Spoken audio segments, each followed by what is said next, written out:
Hey guys, Matty here from Rum & Q, and today we're going to do picanha. Picanha is a rump cap, so it comes off the top of the rump. It's got a beautiful layer of fat over the top. We're going to trim that back just a little bit, and we're going to reverse sear that today. So we're going to use the Kamado over here.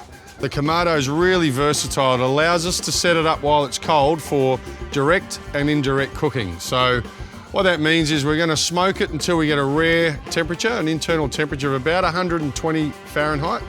Then we're going to bring it out. We're going to get that fire nice and hot, and then we're going to smash it straight over the fire, get a crust, render that fat some more. We're going to slice it, and we're going to put a little bit of chimichurri with it, and it's going to be absolutely beautiful.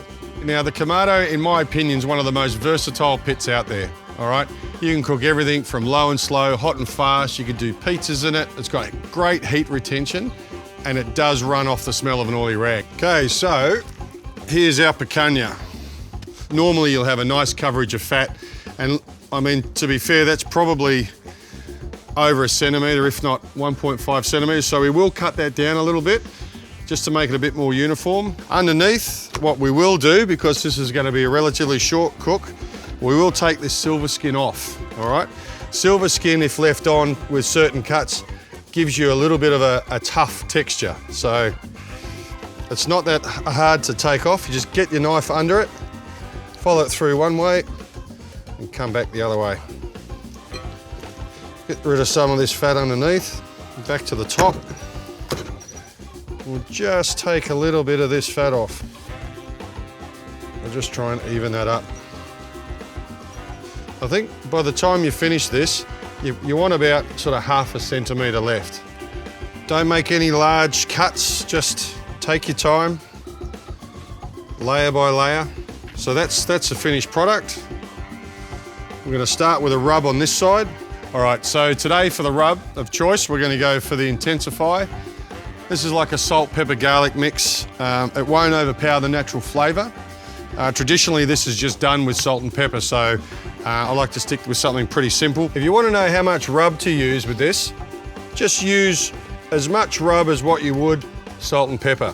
All right, but make sure you get a good coverage right across the whole surface. Don't forget the sides. And what we'll do is we'll let that sweat for a few minutes. Okay, so we've given that about 10 or 15 minutes to sweat in on the underside. We're just going to come over the top again, just with a light layer, making sure you season it all. We're just going to let that sweat for about 20 minutes to half an hour, and we're going to get the barbecue on, and then we'll get this thing cooking. Fuel of choice today is we're going to go with the Heat Beads lump. Lots of flavour, lots of heat. All right, so we're going to smash this guy pretty hard.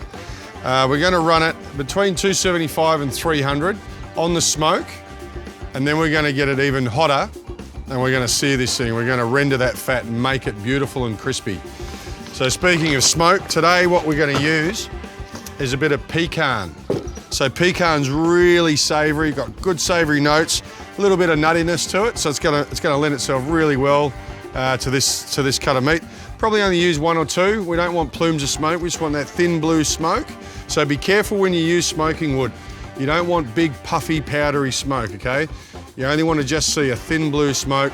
I guess some of the biggest drawbacks that I hear from people that, don't use charcoal a lot is it takes a long time to light. It's just a bit of a pain. So today we've got two options, all right? We've got the chimney starter. It's a vertical column. Throw your unlit charcoal in there. Plenty of room at the bottom there just to leave your fire lighters, okay?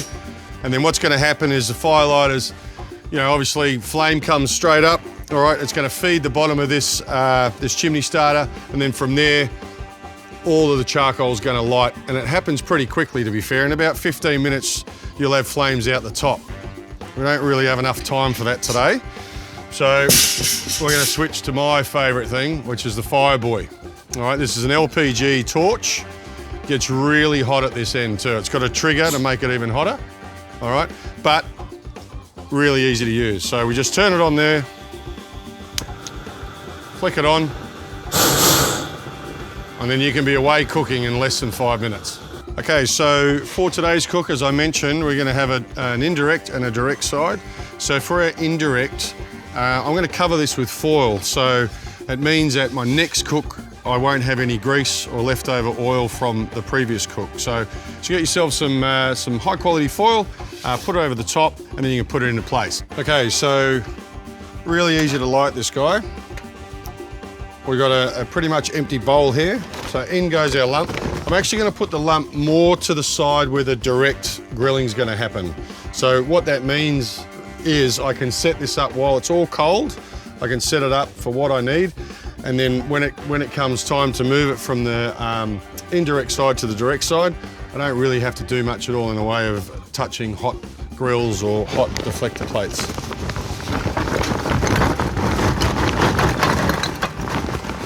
Okay, because this is going to be a quick cook, we only need a few pieces of lump.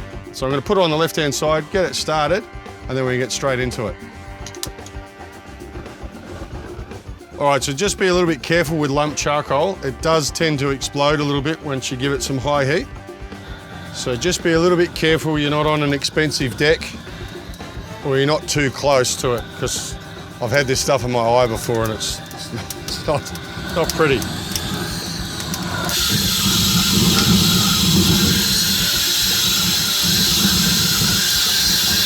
Okay, so the charcoal's lit. It's pretty much all alight. Now we're just going to install the deflector plate. Put a little bit of pecan in there.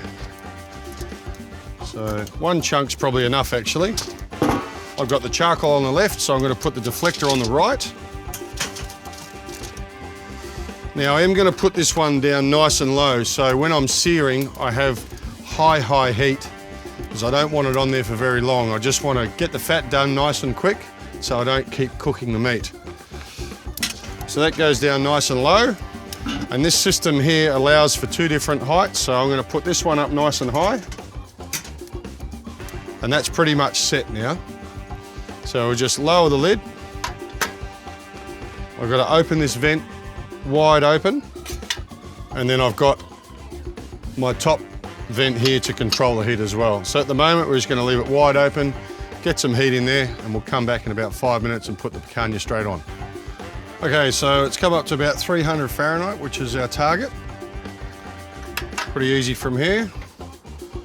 Straight on the indirect side, we'll install the probe, put the probe in the thickest end, close it down, and we'll keep an eye on it from here. And we're looking for about 115 to 120 Fahrenheit. We'll take it out, get the fire up nice and high, and just finish off with a quick sear. Okay, so we've got our picanha up to rare. What I have done is I've put some gardening gloves on underneath, and I've just come over the top with my black nitrile gloves. So what this does, it gives me some thermal and some water protection, some moisture protection. So I can now go in there and handle this with my hands. Full dexterity rather than fumbling around with tongs. So what we're going to do now, we're going to take it from the indirect side, we're going to bring it over to the direct side. We're going to get some char and some sear on it. Char is one of the most important things of barbecue. That's where you get that nice barbecue flavour from. Right, so we're going to remove the thermometer, and we're just going to let this barbecue breathe for a sec, so while we can get some more heat from these coals, because I want a nice quick sear. I don't want it to stew over the coals. Okay, we've rendered that fat nice now.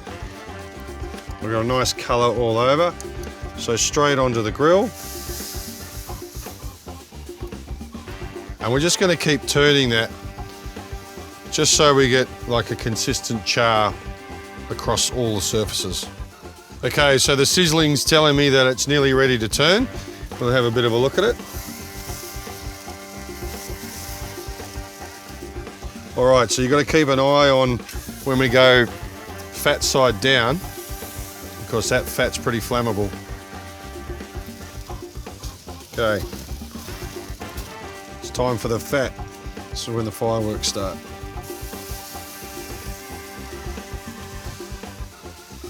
Okay, so we've seared this thing off nice and proper now. So we're just going to bring it up out onto the board and just give it a bit of a rest. Okay, so it's just come out of the barbecue. It's looking pretty bloody good to me. So all we're going to do now is just give it a wrap, in some foil. And what that'll do is just help all that moisture just redistribute right through the meat, so every cut's gonna be nice and juicy. Let's get our probe back in the thickest part. We wanna make sure the probe doesn't go past center and out the other side. So we're really checking for the center temperature. So that's currently at 122, still on the rare side. We'll give that about 10 minutes and we'll come back and carve it.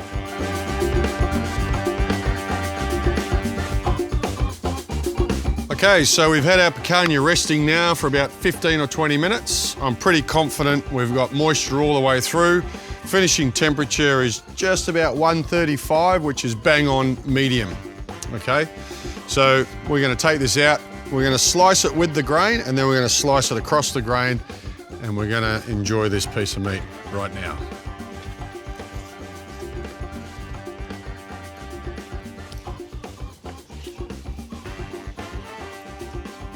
We've got heaps of moisture through there. Got the grain running this way, the fat's rendered. It's a perfect bit of meat. So now, to finish it off, we'll cut against the grain.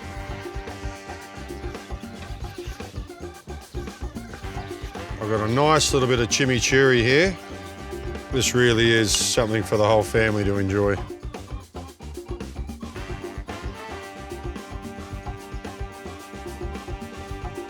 Now my favourite part, the taste test.